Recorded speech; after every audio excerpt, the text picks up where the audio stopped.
Dear colleagues, our center continues our work, and now we present a very interesting research that is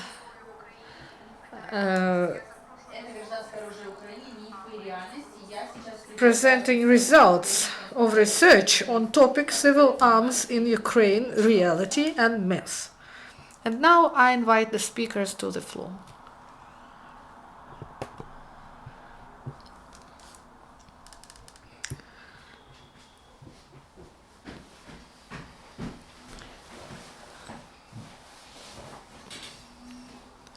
Good day. I'm Zarubynskyi, and I'm a director of Ukrainian Institute of Research of Extremism. And today, dear friends, we present our new research. The topic is civil arms in Ukraine, reality and myths. And it's not something artificial. I mean, this words, myths and reality, it's not a cliche. It's not a literary tradition. It reflects the situation in Ukraine, and not only in Ukraine, but in the world around possession and legalization, control of weapons that is in the arms of citizens.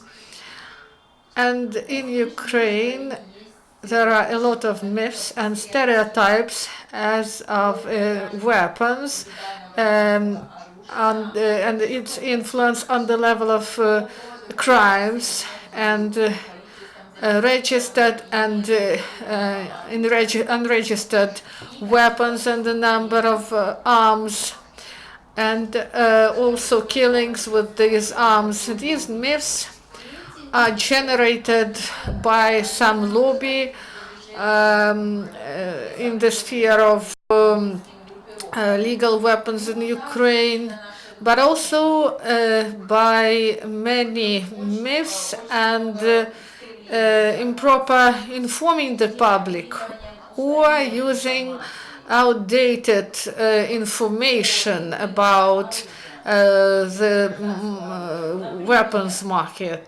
And maybe my colleagues will speak about it in more detail, but I would like to mention the experience of Moldova, because this country, they believe that in this country, they believe that citizens should have guns, and this country is often mentioned. But there was a law adopted in the middle of the 1990s, and it is a clear articulation, and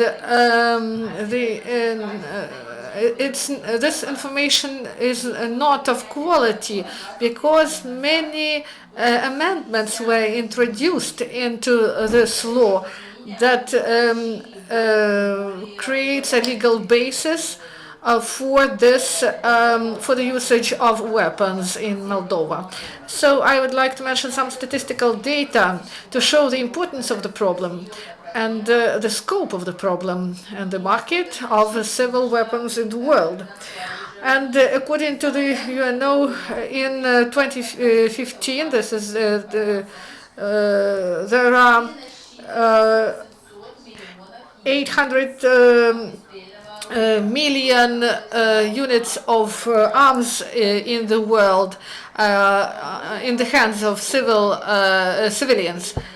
And the institute in Geneva Small Arms Survey mentioned that in 2009 there were 875 million arms in the hands of civilians. So this is more than cars in the world.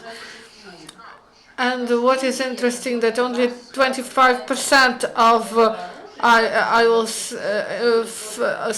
will use this research as a ground for our investigation. So only 25% are in the army of different countries and police and others, and other weapons in the hands of civilians. And one more important data. 40% of this number is in the hands of civilians of the world, and this weapon is legal. And it's not registered.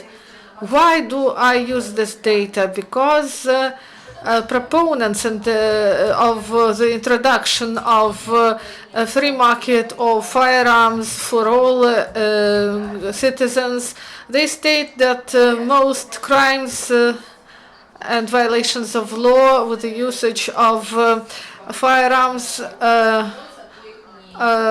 are connected with illegal weapons. But one figure that rejects this claim. Annually, according to the study of Geneva Institute Arms Small Arms Survey, 770,000 units of fire weapons is transferred from legal owners to illegal market. And what are the three channels of this transition? The first one is stealing of weapons from the owners, then robbing of military and trade facilities, storage facilities. No one knows where a lot of weapons went when the law enforcement and security services were seized, and all the weapons were taken out of there. There's no information about this weapon, so about Kalashnikov machine guns and other weapons, that they were returned to state, to the law enforcement. So this weapon is illegally is in the hands of civilians, and we see the consequences of this. And the third channel is the transfer of from one country to the other country of this fire weapons. And for some countries, and Ukraine is among them, is not from country to country, but in the middle of the country, from the regions where military actions take place. Firearms is transferred to other regions that are peaceful. Dear colleagues, at the end of the introduction, I would like to stress that when we started this research, we didn't have any results that when you have results already made by your intuition or general conceptions, or as the result of some knowledge from other sources, we didn't have any preliminary results. That's why our research is comprehensive, and we try to investigate and research Ukrainian practice as to civilian arms, and also legislation on civil arms, and also we paid attention to international experience of different countries. We worked on many countries and the experience about legalization and the civil arms market. We also paid attention to psychological aspects of owning the arms and the readiness to use these arms in some instances. So our investigation is comprehensive and systemic, and that's why we are going to present to you only a brief summary of this investigation, and the full text is going to be on the site of our institution, on the site of Ukrainian Institute of Research of Extremism.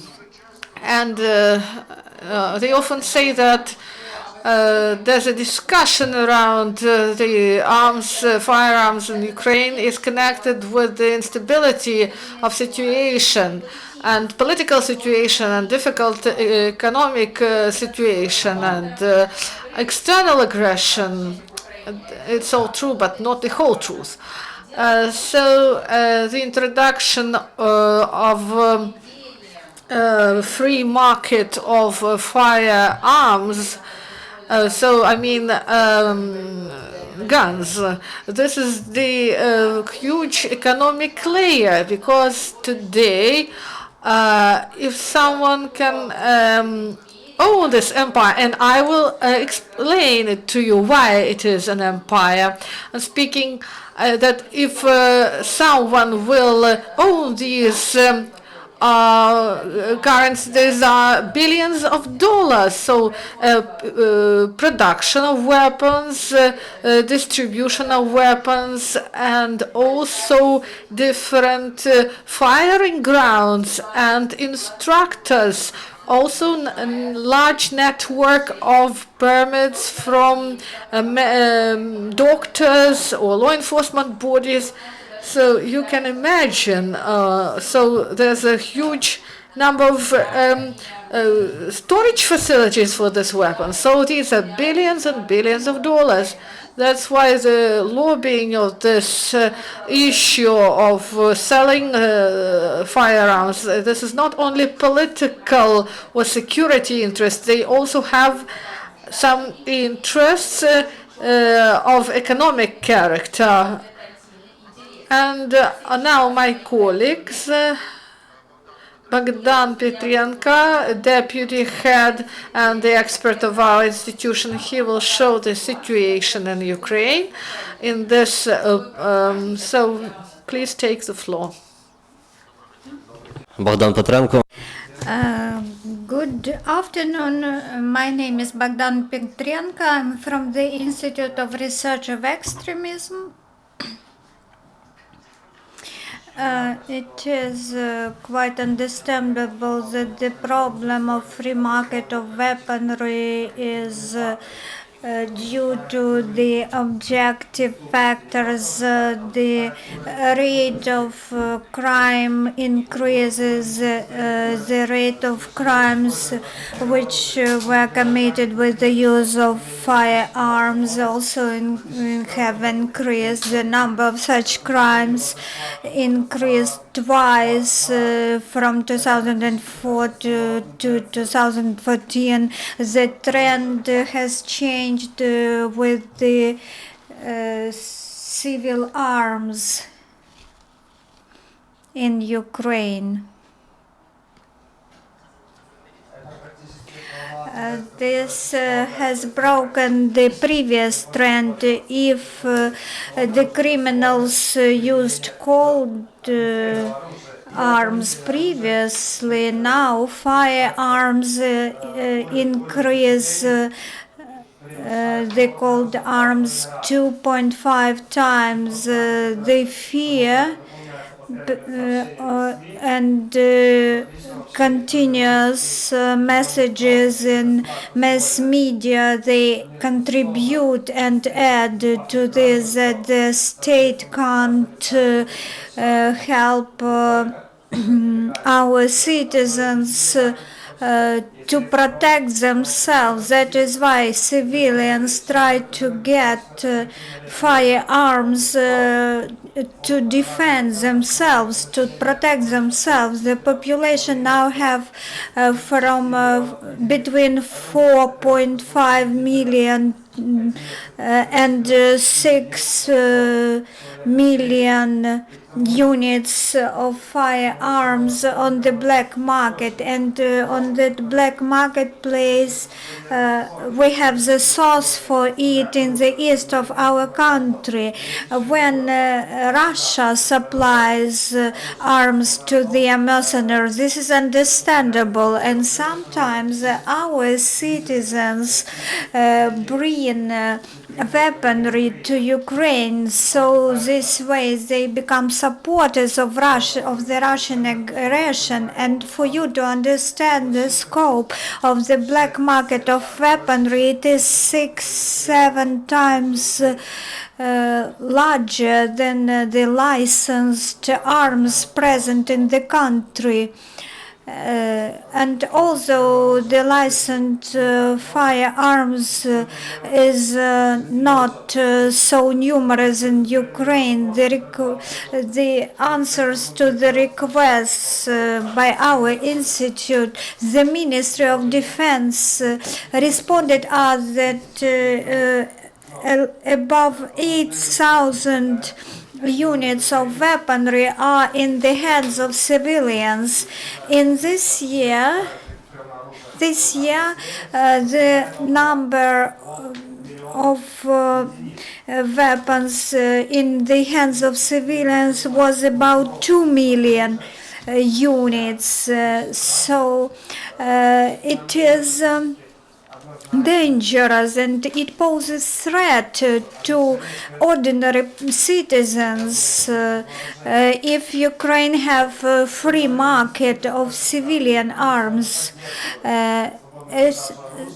from 63 to 85% of population, according to various public opinion polling, demonstrates that our population is against the free market of firearms. The only trend which we can mention is the trend that showing increase in trend of people who has lost their opinion. They don't know what opinion they have to this matter, what is their attitude. So the matter really becomes discussable in the country, and people are 1/5 of people is ready to take arms into their hands if there is some dangerous situation to their life. The response to this high percentage is in the mentality of ordinary Ukrainian is not against having weapons. And this is saying of quite another problem. There is not only the problem of security, there is the other problem, the problem of trust, because Ukrainians are against having weapons in the neighbors' hands. A Ukrainian is afraid not only of the neighbors, they have phobia. They are afraid of their neighbors and the passers-by and other persons. They also have fear to demonstrate their weaknesses. A vivid example is that many people who use cars, they do not use safety belts. The same situation may emerge when a person should protect himself with the help of firearms. They could be incapable to fire against to start using these firearms against other people. Special training should be conducted. Sometimes even enforcement officers fail to use firearms, and even in the situations of danger to their life, if we know the psychology of Ukrainians, we can talk about the mentality of criminals, supporters of free market of firearms. They say that potential availability of weaponry in the hands of civilians would prevent criminals from attacking such armed civilians, but there are other researchers saying that these criminals would even become more cruel then. So I think these are extremities. Some criminals would become more cruel, but some criminals would focus their attention on those people who would have no firearms in their hands. This is the price of weaponry. So the cost of weaponry is high. Only rich people can buy firearms. So criminals would focus on pensioners, on low-income citizens, their diapason, the range of their groups they would focus on. They would orient on children. I also would like you to pay attention that there is also the problem of corruption, which is much talked about. One of the barriers that prevents from getting firearms. Not some persons can buy certificates proving their psychological, their mental health. Ukrainians are in the 5th place by alcoholism. The number of drunk crimes in day-to-day life is 6 times higher than the number of crimes made during robberies. And who would be responsible for a certificate who was drunk and committed the crime? Who would respond for the certificate issued to such a person for his mental health, proving his mental health? So our task today is to deeper think over the security problems, the problems which we should realize in practice, in real reform of law enforcement bodies, and maybe in some public awareness, in evading phobias in the society. Thank you. Now Ruslan Starovoitenko. Thank you. My name is Ruslan Starovoitenko. I'm an expert in the Ukrainian Youth Institute of Research of Extremism. I would talk about the sections in this study which concerned the control of use of the firearms. We believe that the research of the international practices is very important, because we should not invent a bicycle. We should understand what results would some policy in this or that country had, and we address the countries from all continents. 42 countries practices we have processed.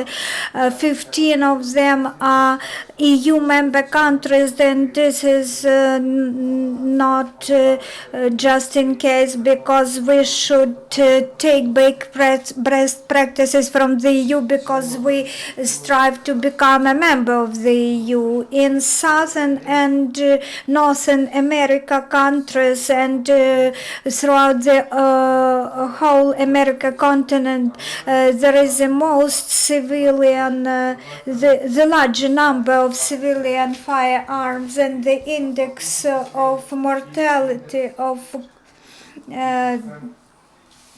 and the percentage of firearms for which this murder rate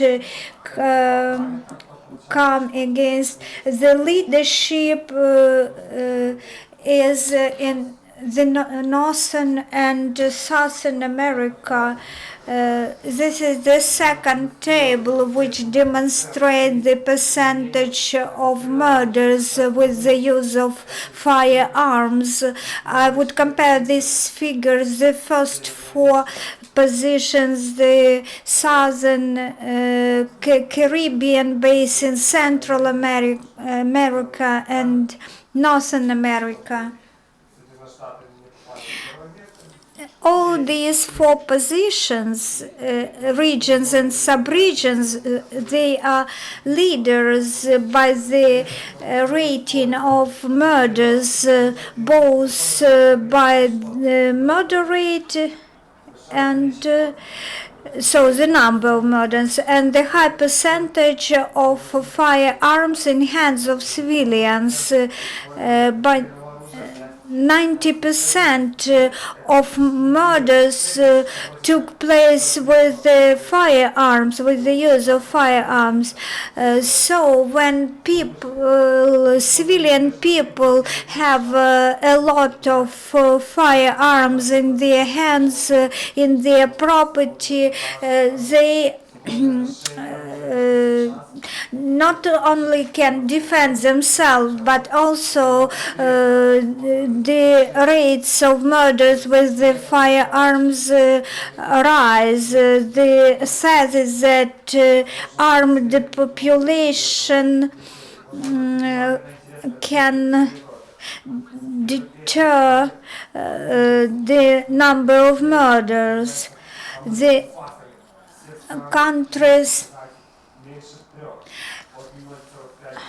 in Norway and Finland, the figures are rather close, showing the rate of murders is low with the use of firearms, and 15 or 30% in the Western Europe. The percentage is also much lower than in America.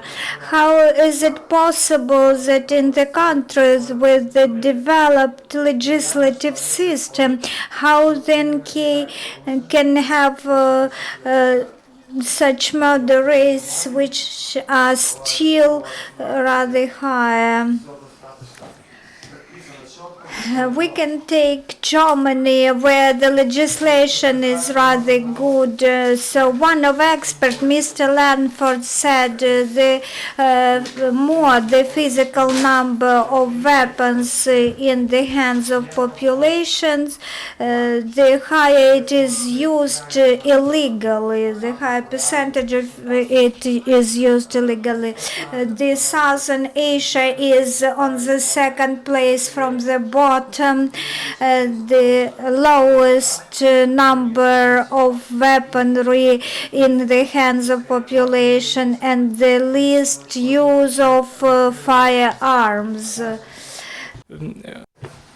And it is stated that there will be a lot of illegal weapons and the criminals that are not afraid of the citizens who have arms. There's no such a tendency in the world. So, as in South Europe, to which Poland and Hungary and Bulgaria belong, the indices are low, and the killings for 1,000 is also low, and the number of cases of usage of firearms in different criminal proceedings is also low. And also speaking about the times of 1913, 1914, we had less crimes with the use of firearms than in other countries. So, and the last example from this table, Papua New Guinea also, and Australia is the interesting case from this region.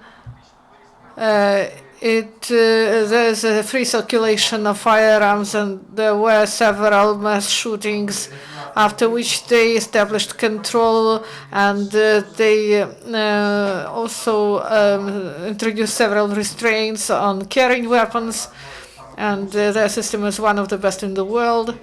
And in 10 years there were no large-scale cases connected with firearms, and the indices is 1.5% on 1,000. And also Africa, Asia. Africa is in the middle. And if you're interested in our research, we may see clearly here that in Morocco it reflects the European level of security, and the dynamics is the same. Low level of owning the fire weapons and the low indices of using fire weapons. And South Africa is the leader. South African Republic, they accompany children to kindergarten carrying weapons, but criminals still can attack. So there are many cases of the use of weapons. And I would like to show several examples that are presented in our study, and they are exemplary for the most countries. So we start with the European Union. Let's take two countries, Latvia and Poland. What is peculiar about Latvia? It is the most safe country of all Baltic countries. And maybe because in Latvia there's access to civil arms, you can buy a gun there, and theoretically maybe it reduces the level of crime. And I'm glad that I have the data not from unknown sources, but from the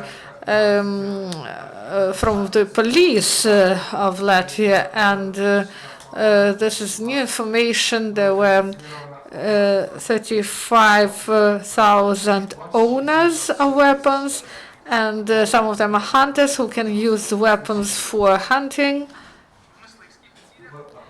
And 9,640 people own guns. So it's 0.5% of the population. So this number can't influence the statistics. So these are the representatives of law enforcement bodies and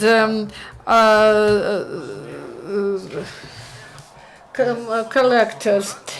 So in Latvia, the law is rather liberal. Traumatic weapons is illegal, but many citizens of Ukraine can buy this type of weapon. Shockers and other types of weapons are legal there, and then in Latvia, if you use this kind of weapon, you will be punished for this. It's not only in Latvia. It's also this is also the case in Germany. Shockers are also they cannot be used to people. In Ukraine, the legislation is rather liberal in such respect. And in many countries of Europe and Latvia, there's a responsibility for the improper use of this arm. For example, we can compare it in different countries. For example, Czech Republic, you can buy a weapon, but the responsibility is really severe for the use of this arm. If, for example, a criminal attacked you and he takes your money, it doesn't mean that you can kill him. He wants to get your property, and you are not permitted to take his life, and you will be punished for this, even in America, a liberal state. And I can give you other examples. For example, in Poland, there's no much guns there, so you can many guns there. You can you should provide permits from police that there are registered cases, registered threats to your life, and the cases that are started and the decisions taken in the framework of these cases. So if there's a pressure on you and there are criminals who threaten you, and in Germany, for example, a rabbi was attacked, and the police don't know who will be the next one to attack this rabbi. So he was allowed to have a gun. So this is the only reason why he can have it, and not just because of his subjective view. So we were speaking about Moldova a lot, and I can say in one sentence that in 2012 they adopted the document 130, and it replaced the document of 1995, so we shouldn't discuss this document. So 40% of killing is done by firearms, and there are only 40% of men, and 1/3 of this number is abroad. And the example of the United States, I will say a few words. So previously, before aggression, there were 9 draft laws on arms that were calque of Russian laws, and now they try to loan American experience, because there are more than 1,000 documents on weapons, and the Langford research and sociological association during the last 50 years, the United States are on top of the at the top of the list on the killings with firearms, and this is a global problem for America, as stated by Barack Obama, and he is very concerned about the control on weapons, and I don't know whether this experience is good for Ukraine. So the Philippines, Yemen, where there's a lot of weapons in the hands of people, and Russia, maybe we shouldn't use their experience, but several figures from Adam and research in the USA, 30,000 Americans die yearly, and every day the victims, 270 victims of firearms a day in the United States, and also in police department of New York. They say that in New York, after all the prohibitions, the level of crime is higher, there are a lot of victims, and in 2014 we see that comparing with the 2009, the number is reduced 30%, and this is the official data, and it reduced 81% was the reduction in the rating of robbing, because not only they say not about robbing but about killings and rape. So this is the official data about New York City. So both in countries where there are a lot of weapons and where there's a tendency of criminal increase in criminal responsibility and decrease in using of these arms. So we have time for questions and comments.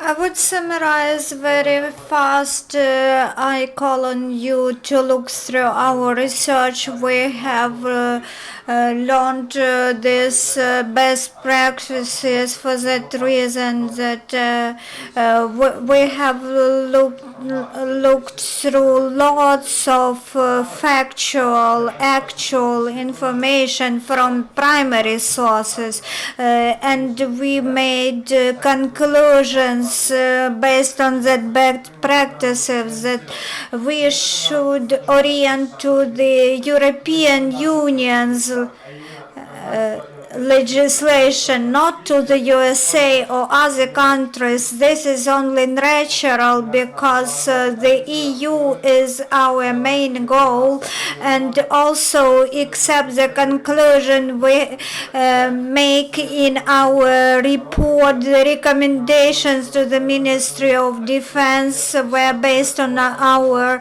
findings. We recommend them what they should do. We provide very specific options to be used in the new law on the arms in Ukraine, because those draft laws which adoption is now postponed and which are pending in the parliament, they mostly do not correspond to the European Union's acquis communautaire.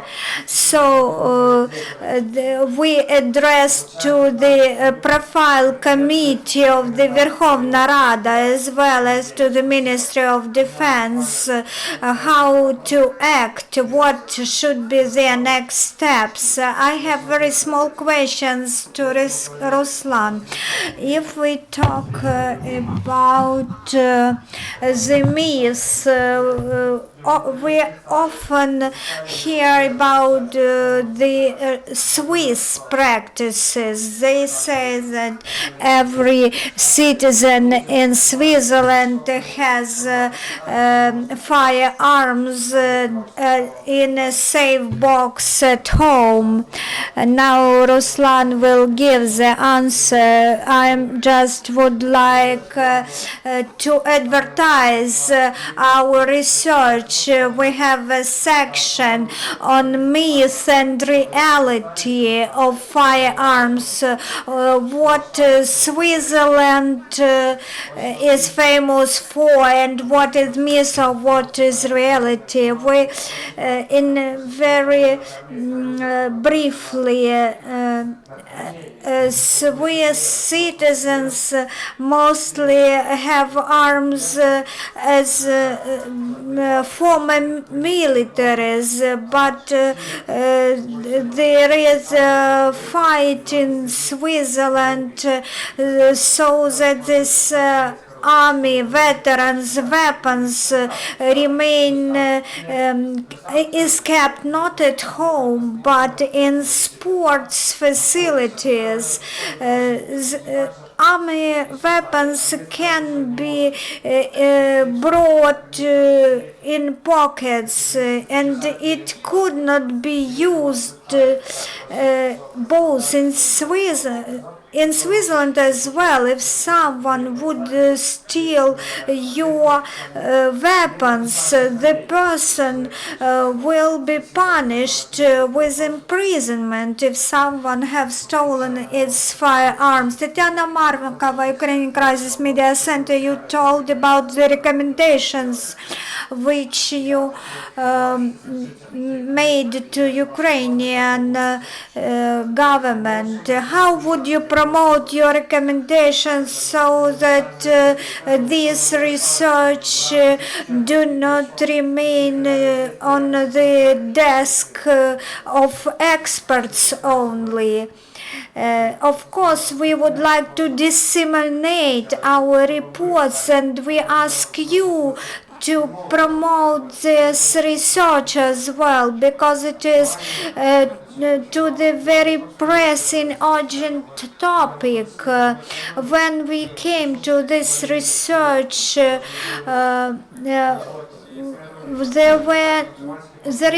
we found that there is no research into this topic on any serious level in Ukraine, because all researches which are available in Ukraine, they are not based on any proofs, and our research we address to the committees of the Verkhovna Rada, to the Ministry of Defense, to the Ministry of Science of Ukraine, because the educational program should be developed for the population to understand the topic. So it would be a kind of public awareness campaign, how young people can become aware. During this week we will have this research in a paper format, and it would be disseminated among the key libraries in Ukraine. The second step, we are going to make presentation to journalists and experts. The third step, we are going to hold an expert roundtable discussion among security people, because this is not a narrow problem. This problem is of influence on the whole security sector of Ukraine, and also we will promulgate our conclusions among various groups and categories of populations. We have already done that in several universities, just to look at the students and the difference between students and professors' attitudes. And in December we would hold a conference in one of universities in Kiev in order to promote our conclusions for the populations and our recommendations to a very specific named in our research national bodies. The recommendations are 10 pages, and I hope that our national central authorities would find the time to learn the recommendations of this research. Today we just have no time to present here these 10 pages with recommendations. Yes, our people, our population are also called on to read at least through the recommendations of this research, and